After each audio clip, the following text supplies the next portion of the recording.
a thing which is not existent, which is absent. So absence of a thing is not picked up by the sense organs, and therefore you cannot tell me that I am seeing absence of pot. Yeah, no. You are a pot which is existent in my hand, suppose, then you can be able to see. So the absence is revealed by the means other than sense organ. Okay, Swamiji, I infer that there is no pot. So it is not an inference. Inference requires perception then as a basis. When you see a smoke, then you infer a presence of fire. And that is also presence of fire you can infer. And presumption also is meant for to prove something present of a virus, right, in the body. Then the upamanam also, through similarity also you know the presence of an object in some other place, like Idorian, etc. I have told. But this is something which reveals absence, not present. Therefore, this is a fifth means of knowledge. Very, very important. Right? Suppose if you go, you go for a job. In the morning you leave for a job and you check your pocket and you see and you find there is no money. You have to catch a taxi and this and that, and so every place you need money, and you have checked, thank God, before leaving. So there is no money in the pocket. Very useful.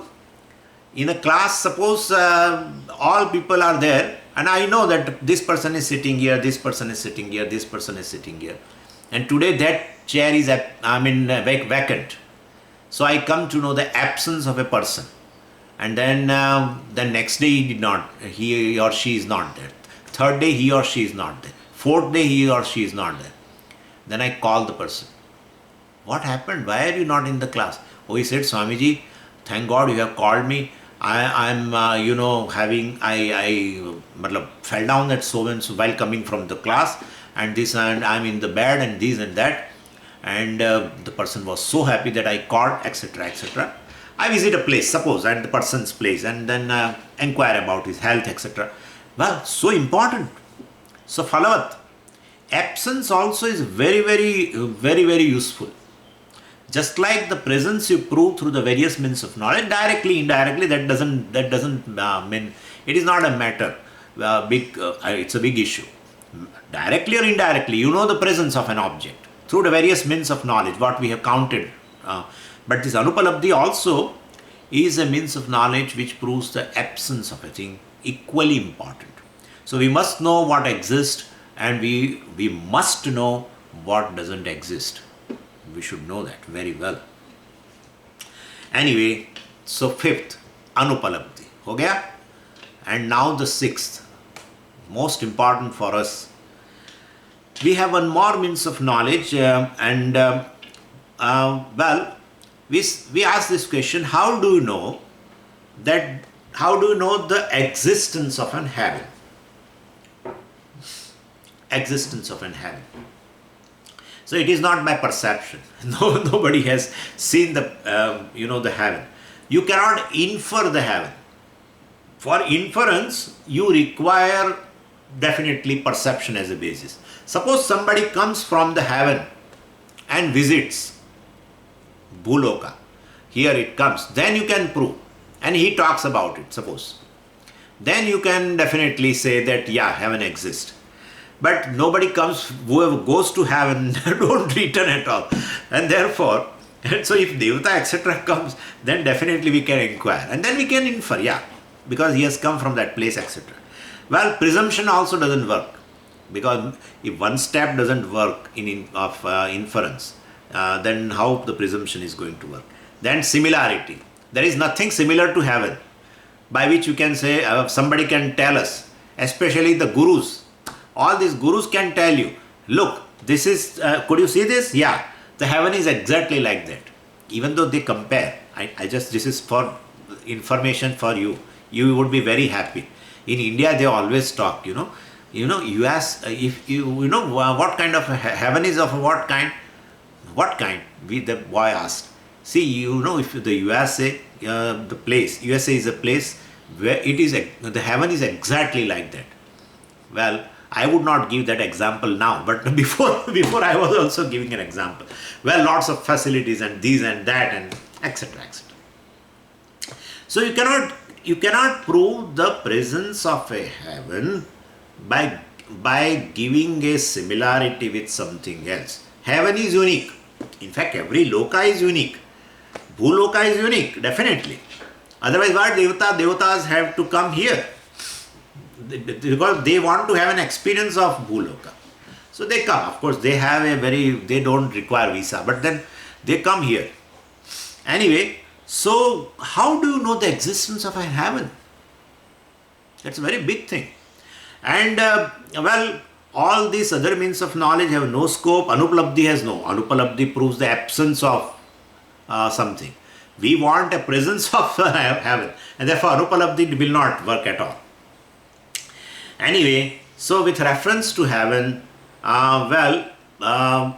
one thing is certain. What? I can say there is no heaven. I can say there is heaven. Either way, right? I can say there is heaven. I can say there is no heaven. So then, even if we talk about heaven, then what is the means of knowledge? How do you know the presence of a heaven? And whole humanity, I mean all the religions in the world talk about heaven. All the religions. And the heaven has entered into common parlance also. Yeah. For heaven's sake, do not do this, they say. For heaven's sake. Some people say hell's sake, but generally, I mean the people who are very particular in speech, they would not use like word hell, etc. Well, so say that for heaven's sake, do not do this. So, only means of knowledge by which we come to know of a heaven is Veda, right? Veda only will tells us, and therefore Veda also gives you a knowledge of something which cannot be proved by other means of knowledge, it cannot become a subject matter. Heaven cannot become a subject matter for any other means of knowledge, and therefore any other means of knowledge cannot negate also the existence of heaven. And okay, heaven is heaven, but then if Veda talks about it, that's okay. Anadigatam is okay, Abadhitam is okay, everything I understood. But is it fruitful? Yeah, it's fruitful. You may not want to go, but then somebody wants to go and enjoy. And therefore, heaven is a desirable place, and so it is fruitful. This information is very useful, generated through the means of knowledge called Veda, and the person can go to the heaven with appropriate body. Appropriate body. Every loka has an appropriate body. If you want to experience that particular loka means an object of experience. Lokyate iti lokaha. So then you definitely require that particular body. How can you say, Swamiji? See, you have an experience. If you want to experience a dream world, definitely being in this body, you cannot experience. You have to give up this body. You have to give up. Temporarily, don't worry. Temporarily, you have to give up the body. And that's what you are doing. So you enter into a dream body, experience the dream world. And sometimes you want to, because in dream you might have seen a beautiful flowers and valley and everything. And now you have woken up. And now you want to see where is it now. You won't be, it is not available. It's not available, sir. Because in dream whatever the flowers you like, basically you arrange those flowers in the valley. Because it's your creation. And therefore you arrange entire, there is a flower of valley near Joshimath, near Badrinath. There the flowers are there, but they are very small flowers, all small flowers. But some of the flowers in the United States I like so much. It is growing in our ashram, so big. Not roses, something else. I don't know the name. Then in a dream, because I like so much, in dream I have asanas, so in dream I arrange all these flowers in a dream valley. And now when you wake up, you want to have the experience of that valley, flower valley. Not available, sir. Again you enter into dream body. But then again also you may not get it. That's a different issue. What I am saying is, as per the loka, you should have a appropriate body. And since therefore being in this body, a scientist tell that oh, there is no Swarga, it's a foolishness on a part of science. I don't think a scientist would talk like this. But if he talks, he's a fool guy, definitely. Being in this body, gross body, you experience the gross world. And these are the subtle worlds. You need to have an appropriate medium to experience. And you have not entered into that. If you enter into that, you will not be in this body. You will be cremated. Well, anyway, what I am saying is, but we have an experience. And we have experience. The Puri Acharya says that there is a Punarjanma. What is the proof? This is a proof. This is a proof that you leave this body and go to the next body. You again leave that body, go to the another body. But Swami, there is only two bodies. No, sir. Next day when you enter into a dream, it's another body. That dream body has gone. It's perished. And then another dream body.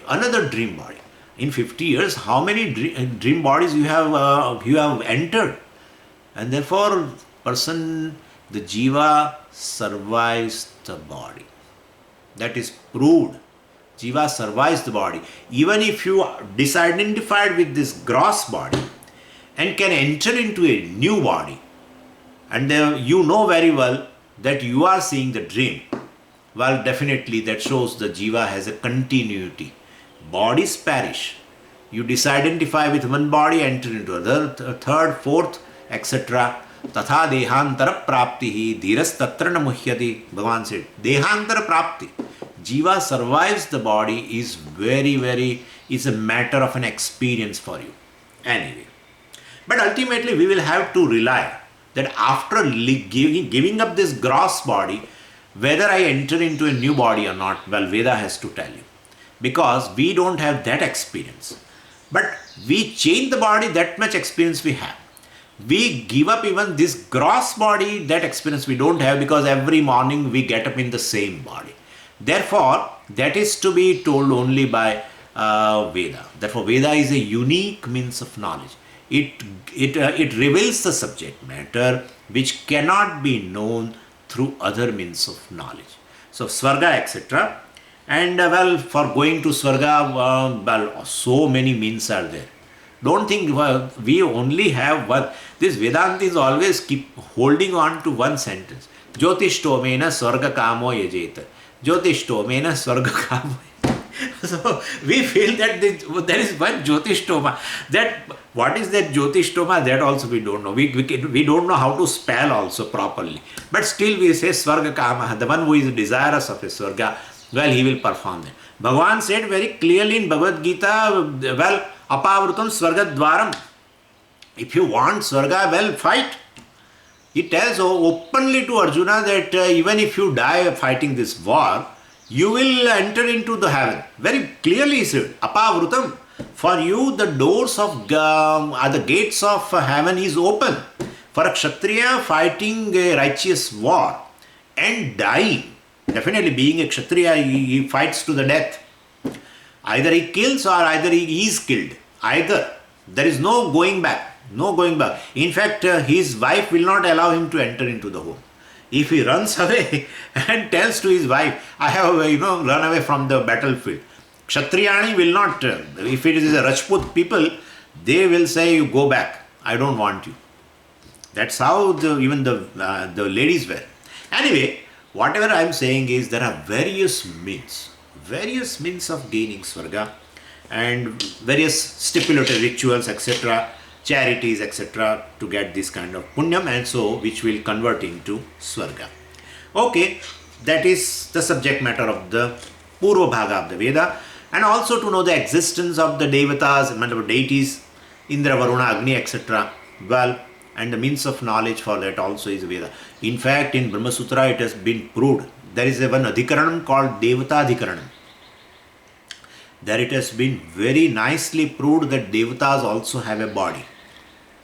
Very, very critical question, because anybody who possesses a body cannot be simultaneously present in many places.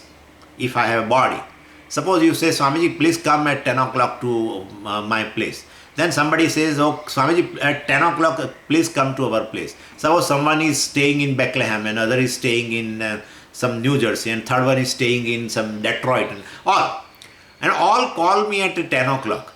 How will I reach? I can't reach because one body. So if you have a body, you cannot reach simultaneously to all places.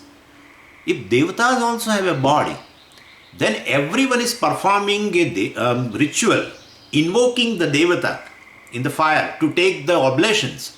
How can a devata reach? Yet it has been proven by Vyasacharya ingeniously. Very big adhikaranam, and it has been proved that devatas also have a shariram.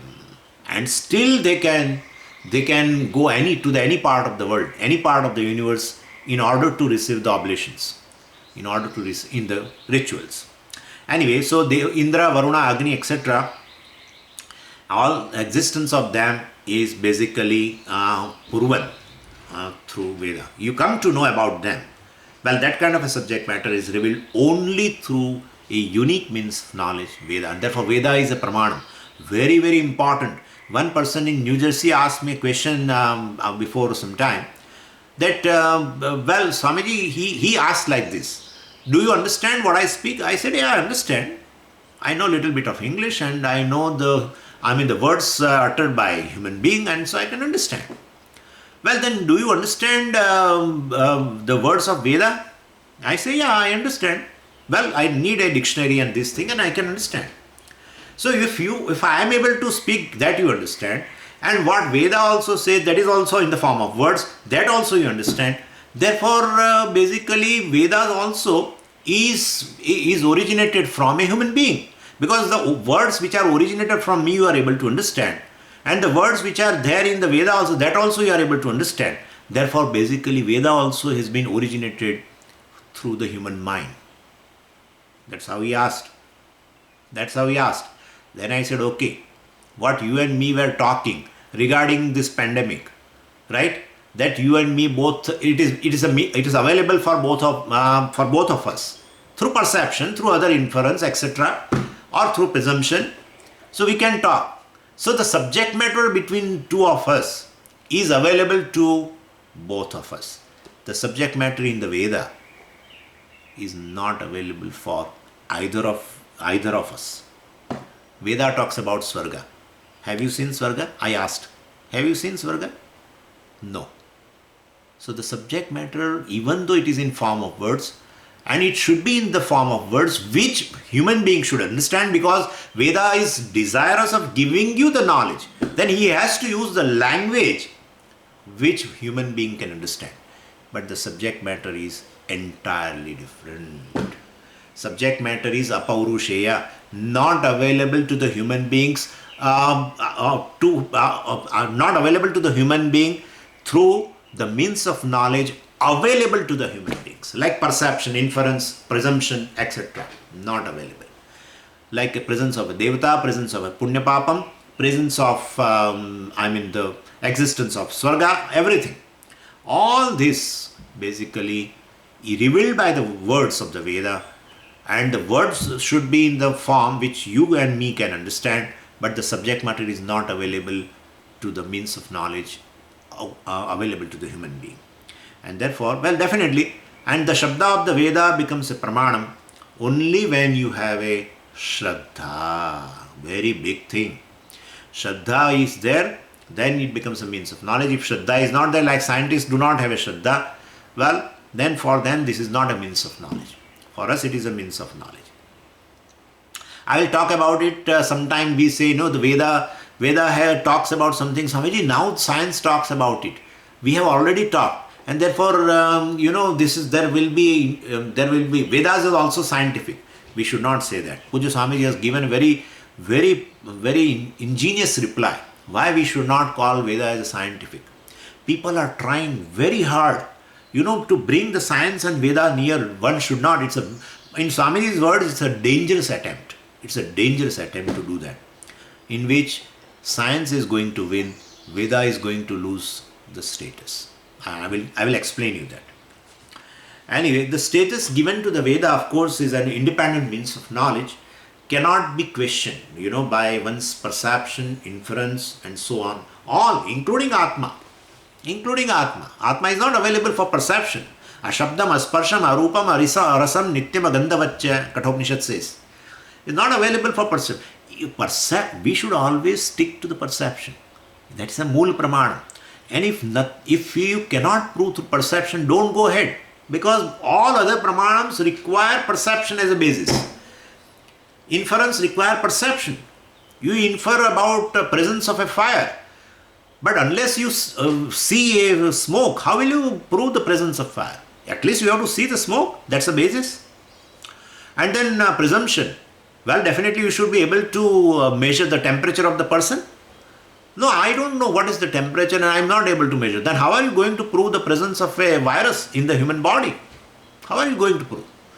So presumption requires a perception as a basis. Inference requires a perception as a basis. Similarity. Upamanam requires presence, definitely. The person says, I have not seen, water buffalo at all. Or I have not seen the jackfruit at all. How will you prove about a presence of a durian? Perception, without perception, you cannot go ahead. Perception is the moola pramana. Pratyaksham moola pramana. Moola pramana is basis for all other pramanams. And therefore, pratyaksham gives a direct knowledge and perception, sensory or witness. But other pramanams give you indirect knowledge and that has a basis in the perception. And therefore, we should stick to the perception.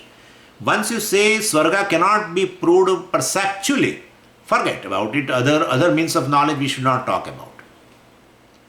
And therefore, Veda is an independent means of knowledge to give you the knowledge of Devatas, Punyapapam, Swarga, and even to the knowledge of Atma also. We'll see later.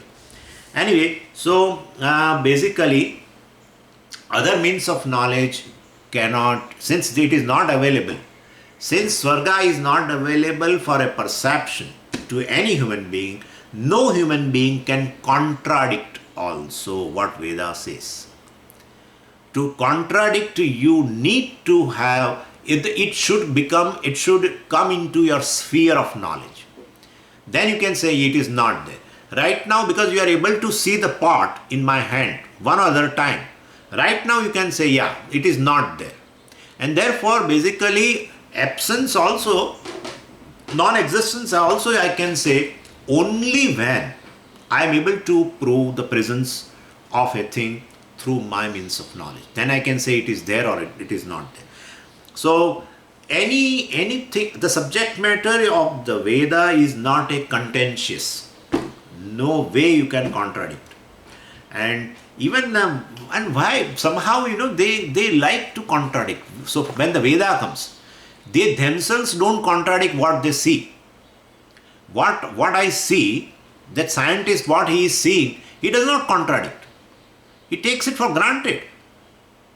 Science is totally relying. Whole science has a basis in perception ultimately. And perception plus instruments become enhanced perception. And therefore, whole science has a basis in observation and observation through the instruments, whatever, but that is perception. If percept, then he cannot afford to contradict perception. Otherwise, how does the science stand? So whatever he sees, he believes. Whatever he hears, he believes. So I am a non-believer of anything. I am a very rational guy. You have to believe, at least to the means of knowledge which you have. Otherwise, I am seeing a person and I contradict whether I am seeing correctly or not. That's all. The person is going to be mad guy. It's not correct. So therefore, even what you hear is not contentious to what I see. Right? And same way, hearing and seeing are independent means of knowledge, and so one does not contradict the other. And definitely same way, what Veda says cannot be contradicted.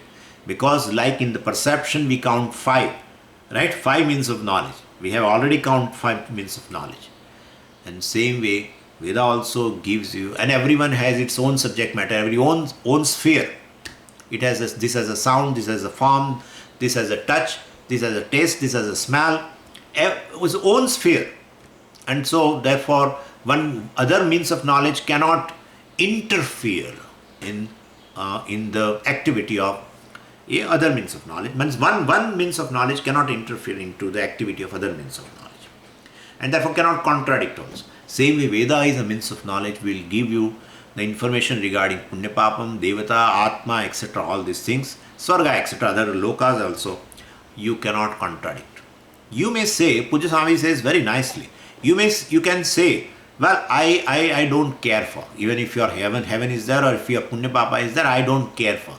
If they are not there, that's a very bold statement. Any rational human being will not speak like this.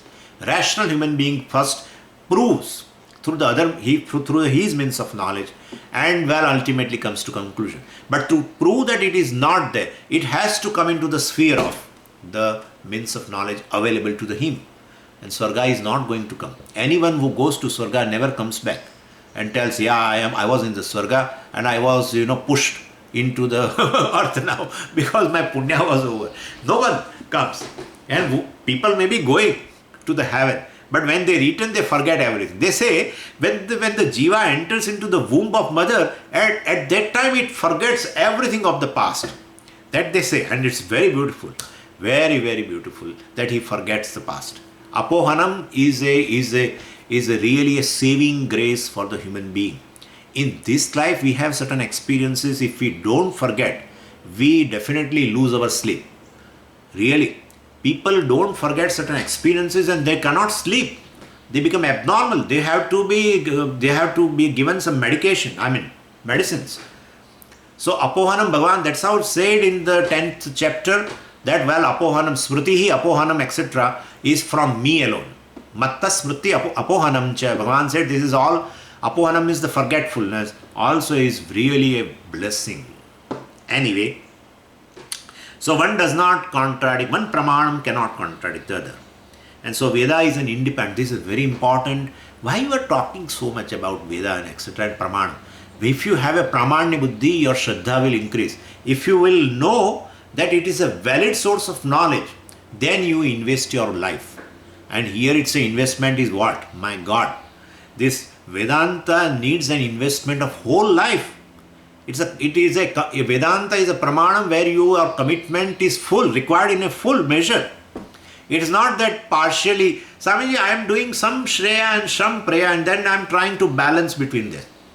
Anyat shreya, anyat preya, etc., etc. Very beautifully, Yamaraja told in Kenopanisad that, they are duramete, viparite, vishuchi.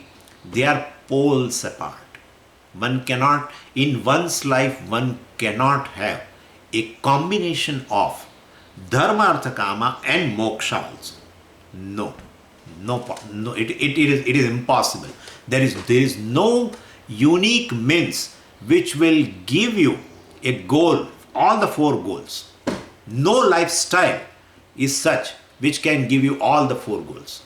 We say Vedic lifestyle gives all the four goals, but at a given time, at that time, a given goal. That's all.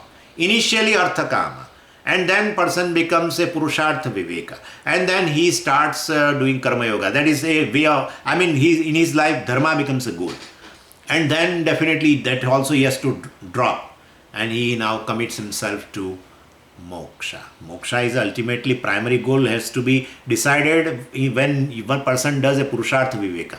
Purushartha viveka means there is only one goal, and that goal is moksha.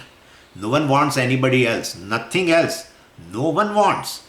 Even no one wants an object of security or object of happiness. No one wants a wealth for the sake of wealth. No one wants a wife for a wife. No one wants a husband for a husband. Everything I want for my own sake. Abba. Brihadaranyaka Upanishad says very beautifully in Maitreyi Brahman, you know very well, right? And therefore, ultimately everything is for my sake. Yeah. I love myself most. I don't love anybody else. I may claim and I may talk to the person that I love so much, etc. Well, that's another thing. But then ultimately, the same person can become an object of hatred also. Yeah, ultimately one loves oneself.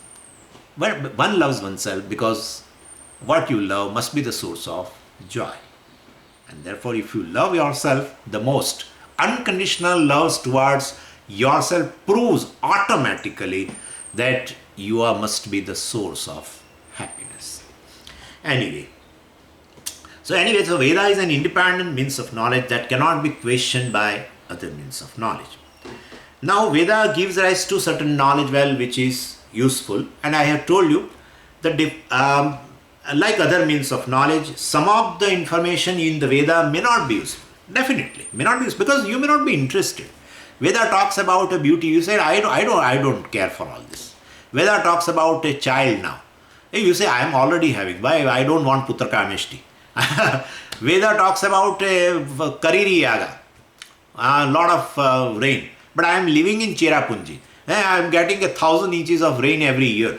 And that I don't require. I said, many means of knowledge are there, and the goals which have been shown connected to that means, certain rituals, you may not be interested.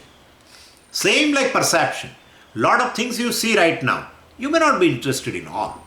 But what you are interested in, that also is revealed through this perception only, right? And therefore, some of the information, data through perception is useful. Same way, Veda also gives you a lot of means and lot of ends. In all ends, you are not interested. Maybe a few things you may be interested. Like you may be interested in doing a Durga Homa or Rudra Yaga, because that removes all the obstacles in the life. All pratyavayas will go away, etc., etc. So you say, then I want to do Rudra Yaga, etc. This is just an example I am giving. Or you may be interested in a Medha and Prajna, etc. Then you may chant Medha Suktam, etc. So you may take help of a Veda. And not that all the time Kayika karmas. I have already talked to you. Vachika karmas are also there, and then Manas karmas are there. So you resort to Veda even for Vachika karma. There are some suktas which you want to chant every day, like Durga Suktam or Saraswati Suktam or Medha Suktam, etc. So, and some of the things which you may be interested only in a Manasa karma, and for that also purpose Veda provides you mantras.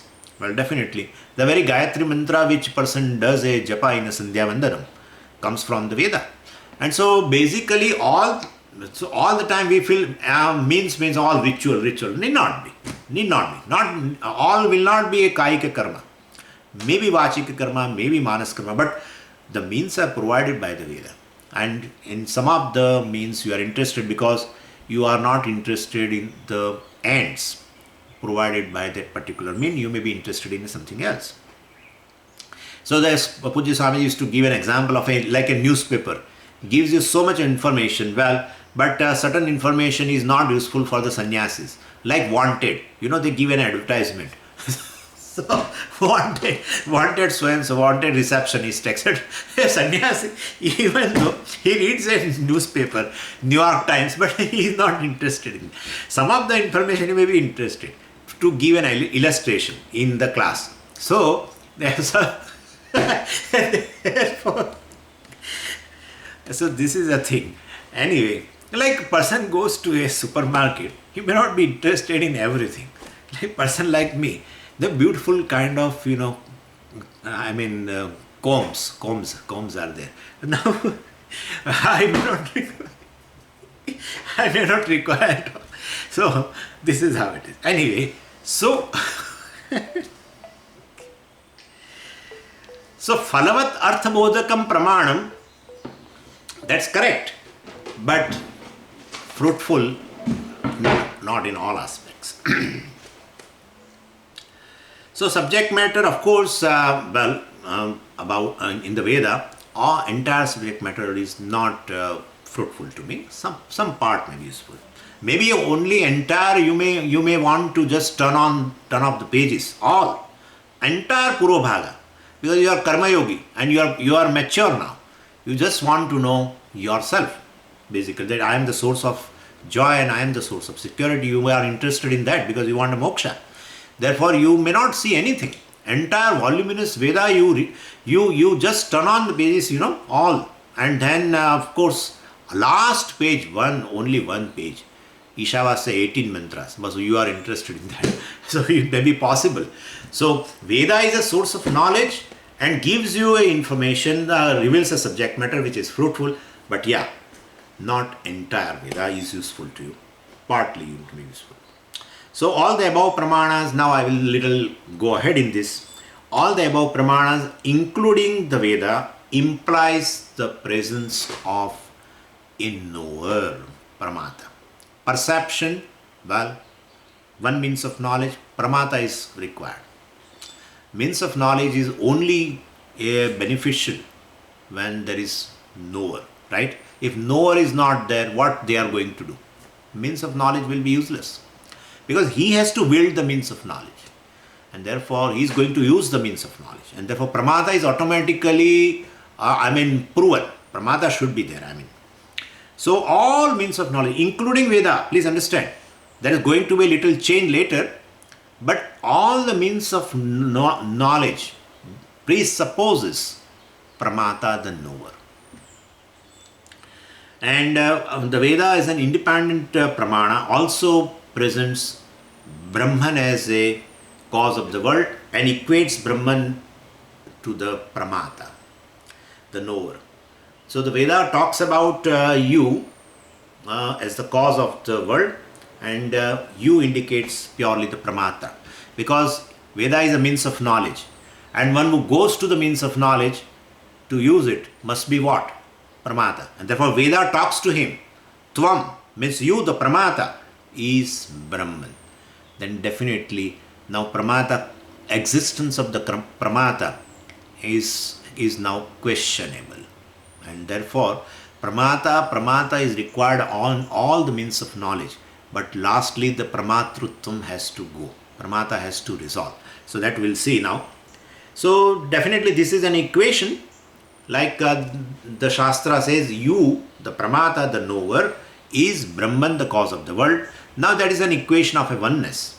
Equation, and then I have told you also in Tattvabodha, equation is only possible when obviously two things are different, but inherently or they have a hidden oneness, we can say.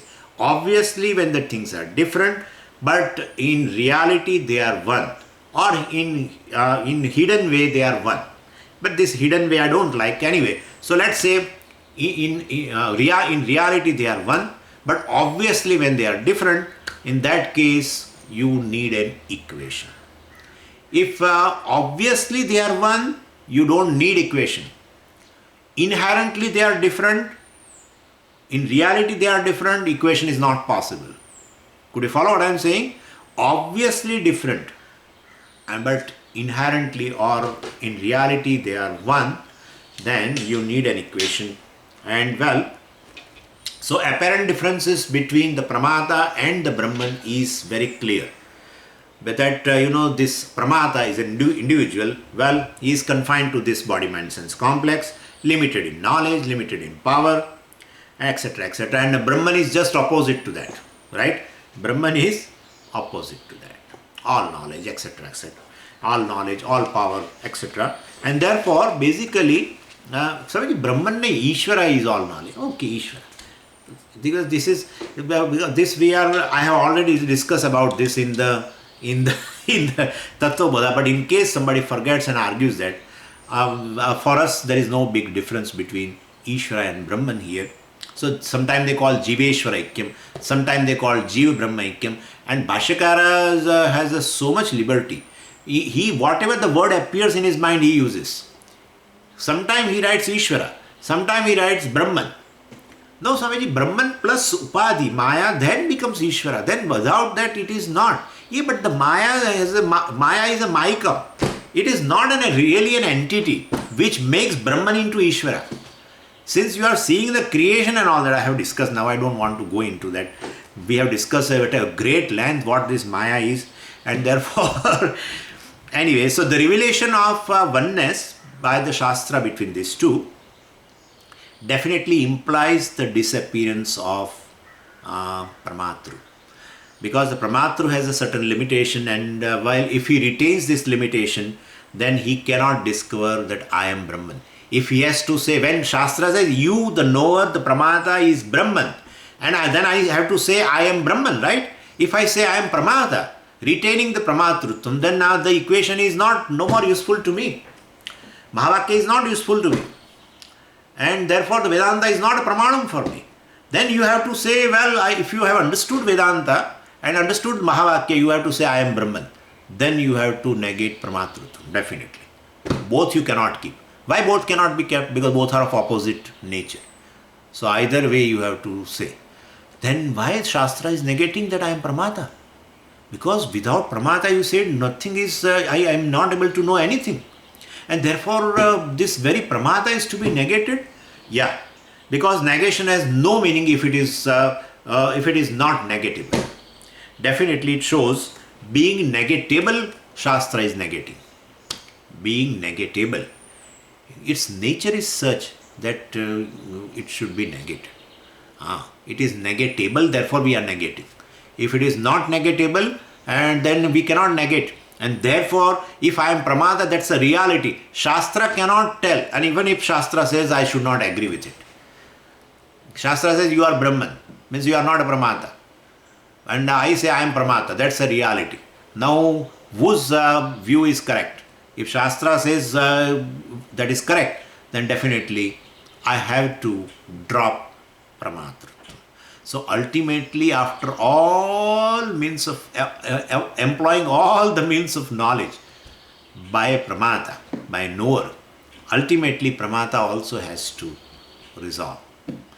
So that is how it has been told here. So, and if it is negatable, Pramatrutam is negatable, ego is negatable, Jiva is negatable, that shows Jiva is not an intrinsic attribute of myself. It's an incidental thing. Pramatrutam is incidental. Ego is incidental. Anything which is incidental is negatable. And therefore Shastra is negating. That's a very, very important thing. Even though I say I am individual, I am a Jiva. I know I am a Jiva. Well, whatever your opinion about yourself is there, ultimately it is, since it is negatable, we are negating. Like, I'll give you an example. I don't negate manliness in a woman. I never do that. Why? Swamiji, should not negate. A woman cannot have a manliness and a man cannot have a womanliness. Is it? Am I right? And therefore, if a woman has a womanliness, that's as an inherent quality. Man has a manliness as an inherent quality, and that is how nobody negates. Well, sometimes somewhere you find that that's a different issue, but I'm general. I'm saying. So what is inherent, we don't negate. We never negate. What is incidental, and you are not negating on your own, then Shastra has to do a job of negation. That's how it is. So that shows Pramatrutam is not an intrinsic property of Atma. Very, very big thing. Very big thing. If you know indirectly that I am not a knower, you are relieved, really. It's a relieving statement. Relieving from samsara. Because knower, if you say I am a knower, well, you are a limited being. You are a limited being, limited in knowledge. That's how people feel. People have a sense of limitation in terms of knowledge. No one accepts oneself as a full guy. And therefore, in order to avoid the title called full, we work for it. We work a lot. No one likes this. A title called foolishness, or I am full. No one likes it. And therefore, basically, this Pramatrutam means a limitation. And limitation means samsara. That's all. Limitation means sorrow, limitations means fear, limitations means anxiety, limitations means everything. Limitations means anger, limitations means jealousy, everything. Limitations means competition. Everything will follow. If you show me limitation, I may get angry. If I realize a limitation of myself compared to others, I may feel jealous. I may compete with you. Everything is there. Even the karma itself is born of limitation, right? Desire of a fulfillment is born of what? Because you have a sense of limitation. A sense of limitation centered on the self brings entire samsara. Abba, entire samsara. What are you talking? In which direction? Falavat. I am going in that direction. The knowledge that I am Brahman is so useful, so useful. The subject matter of the Vedanta, the later portion of the Veda, is so useful. Falavat arthabodhakam pramanam. Vedanta is an independent means of knowledge which reveals the subject matter which is fruitful. And well, of course, it cannot be negative, etc. That I will talk later. But then this Falavat removes the limitation from it. Limitations are there, not centered on the self. Yeah, limitation in body is there, limitation in mind is there, limitation in senses are there. You cannot make it limitless. It is going to be limited. Anything which is born will be limited. And therefore, limitation centered on the body will remain. But I am limited. Well, that sense go away. That's a notion. This limitation of something else you drop, you take on to yourself. That's a notion, error. So you have to drop it. Anyway. And it is negatable. It can be dropped. That's how we say hot potato. You remember our example. So therefore you can drop it. And so that shows it is an incidental attribute. I am no more a jiva. Jiva is an incidental attribute. I am no more limited human being, etc., etc. And so, if it is not an intrinsic property, well, then from the standpoint of my essential nature, well, I'm not a pramata, I am Brahman. So pramata who employs all means of knowledge, starting from perception, inference, everything. And even in the Purva Bhaga of the Veda, you should be a pramata. Otherwise, who knows the heaven? Who knows Punya Papa? Pramata has to be there. So even Veda is a means of knowledge, correct. But the pramata is still existing there. But when he jumps the fencing and comes to Vedanta, he should be ready to surrender the very knowerhood, pramatrutvam. And therefore, once he drops, he is ready to drop. Once he drops, that's another thing.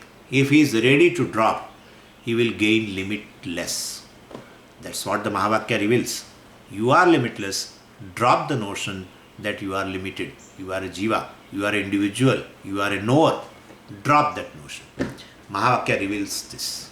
And thereby, Vedanta also has a subject matter, independent subject matter, even compared to the Purva Bhaga of the Veda, where Swarga, Devata, etc. are talked, and there Pramatrutam need not be dropped. In fact, you have to retain the Pramatrutam. But here, you should be able to drop the Pramatrutam, the ego, Jiva, which is called surrendering ego, which we call generally as a Karma Yoga, Bhakti, etc.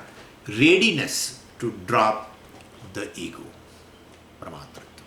Then one discovers, if you are able to drop the notion that you are limited, well, you automatically gain that you are limitless. That's what it is. Anyway, we'll see that tomorrow. Om Purnamadah Purnamidam Purnat Purnamudachyate Purnasya Purnamadaya Purnameva Vashishyate. Om Shanti Shanti Shanti. Harihi Om Shri Gurubhyo Namaha. Harihi Om.